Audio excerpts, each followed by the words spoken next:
हर हर महादेव. आज जायचं होतं आपल्याला मुंबईला, कारण की होती आपली रिव्ह्यू मीटिंग.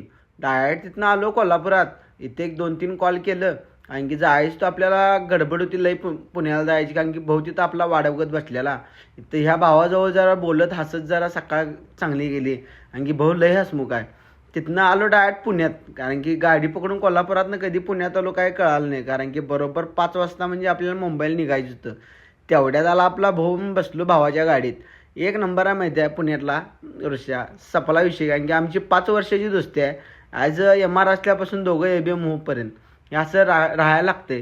तिथनं आलो डायरेक्ट मुंबईत ही अशी आपण रूम बुक केलेली. मी साहेब आणि ऋषा तिघंजण होतो. डायरेक्ट म्हणलं आता झोपून सकाळी सकाळी जायचं होतं, म्हणून म्हटलं डायरेक्ट जेवून घेऊया. आणि इथं जेवण पण होतं, एक नंबर जेवण होतं माहिती आहे, विषय हार्ड जेवण. इथनं आलो सकाळी ऑफिसमध्ये, कारण की इथं नाश्ता होता. डायरेक्ट चालू झाला रिव्ह्यू, आणि की पहिल्याच ऋषाचा रिव्ह्यू चालू होता. तिथनं लगेच दुपारचं जेवण पण चालू झालं. जेवलो मस्त की पोट भरून. मग तिथनं माझा पण रिव्ह्यू आवरला. असं बसलेलो एका दुसऱ्यात चालू होता. मग संध्याकाळचा चहा घेतला आणि निघायची तयारी करायला लागलं, कारण की आपल्याला परत रात्री कोल्हापूरला यायचं होतं. कारण की लई लांबचा दौरा होता. आपण डायरेक्ट श्रीलिंकला बसलो. तिथनं काय पुण्यात आलो आणि मग डायरेक्ट गोकुळची गाडी टँकर पकडला आणि निघालो कोल्हापूरला यायला. भावानो कष्ट आहेत, सपला विषय.